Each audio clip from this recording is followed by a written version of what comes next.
The Cats of Ulthar by H.P. Lovecraft. It is said that in Ulthar, which lies beyond the river's sky, no man may kill a cat. And this I can verily believe as I gaze upon him who sitteth purring before the fire. For the cat is cryptic and close to strange things which men cannot see. He is the soul of antique Egyptus, and bearer of tales from forgotten cities in Meroe and Ophir. He is the kin of the jungle's lords, and heir to their secrets of hoary and sinister Africa. The Sphinx is his cousin, and he speaks her language, but he is more ancient than the Sphinx, and remembers that which she hath forgotten.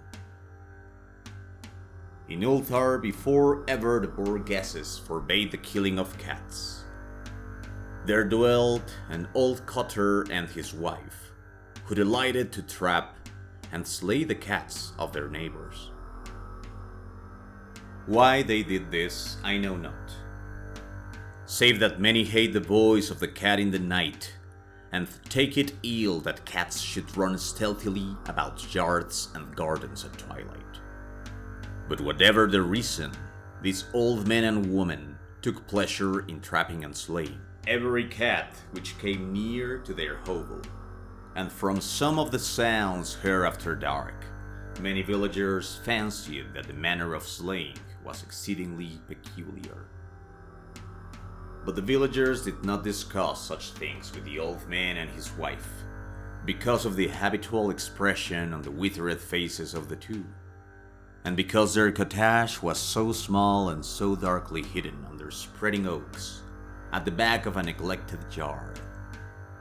In truth, much as the owners of cats hated these old folk, they feared them more, and instead of berating them as brutal assassins, merely took care that no cherished pet or mouser should stray toward the remote hovel under the dark trees. When, through some unavoidable oversight, a cat was missed, and sounds heard after dark, the loser would lament impotently, or console himself by thanking fate that it was not one of his children who had thus vanished. For the people of Ulthar were simple, and they knew not whence it is all cats first came. One day, a caravan of strange wanderers from the south entered the narrow cobbled streets of Ulthar. Dark wanderers they were, and unlike the other roving folk who passed through the village twice every year. In the marketplace they told fortunes for silver, and bought gay beds from the merchants. What was the land of these wanderers, none could tell. But it was seen that they were given to strange prayers, and that they had painted on the sides of their wagon strange figures with human bodies and the heads of cats, hawks, rams, and lions. And the leader of the caravan wore a headdress with 2 horns and a curious disc betwixt the horns. There was in this singular caravan a little boy with no father or mother, but only a tiny black kitten to cherish. The plague hath not been kind to him, yet hath left him this small furry thing to mitigate his sorrow, and when one is very young, one can find great relief in the lively antics of a black kitten.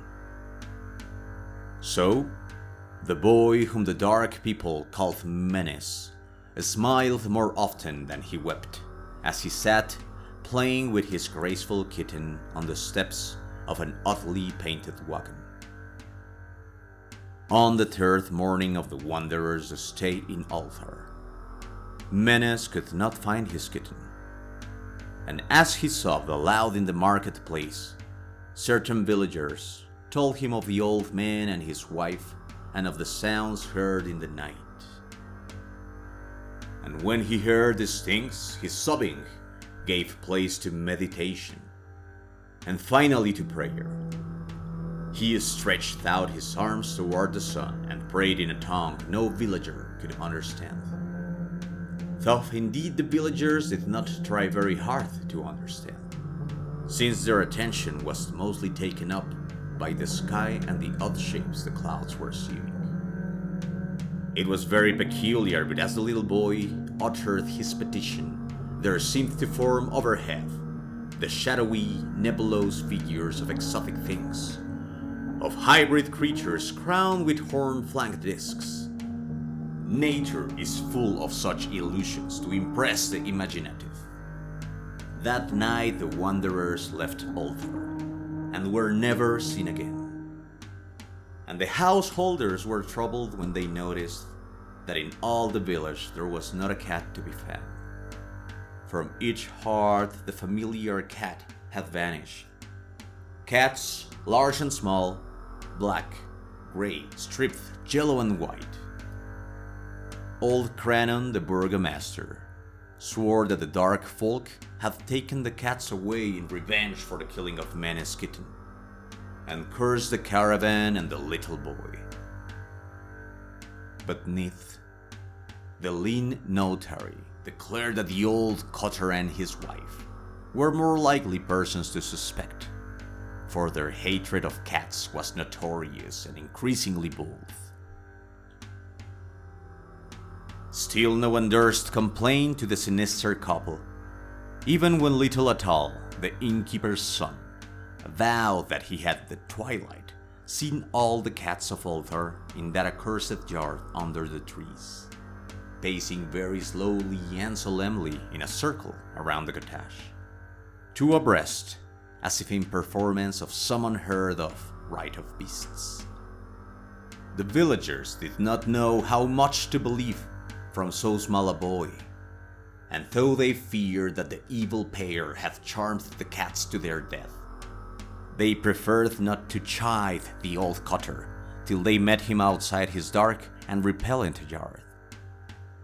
So Ulthar went to sleep in vain anger, and when the people awakened at dawn, behold, every cat was back at his accustomed hearth, large and small, black, grey, striped, yellow and white. None was missing. Very sleek and fat did the cats appear, and sonorous with purring content, the citizens talked with one another of the affair, and marveled not a little. Old Cranon again insisted that it was the dark folk who had taken them, since cats did not return alive from the cottage of the ancient man and his wife. But all agreed on one thing, that the refusal of all the cats to eat their portions of meat or drink their saucers of milk was exceedingly curious. And for 2 whole days the sleek, lazy cats of Ulthar will touch no food, but only those by the fire or in the sun. It was fully a week before the villagers noticed that no lights were appearing at dusk in the windows of the cottage under the trees. Then the lean Nith remarked that no one had seen the old man or his wife since the night the cats were away. In another week, the burgomaster decided to overcome his fears and call at the strangely silent dwelling as a matter of duty.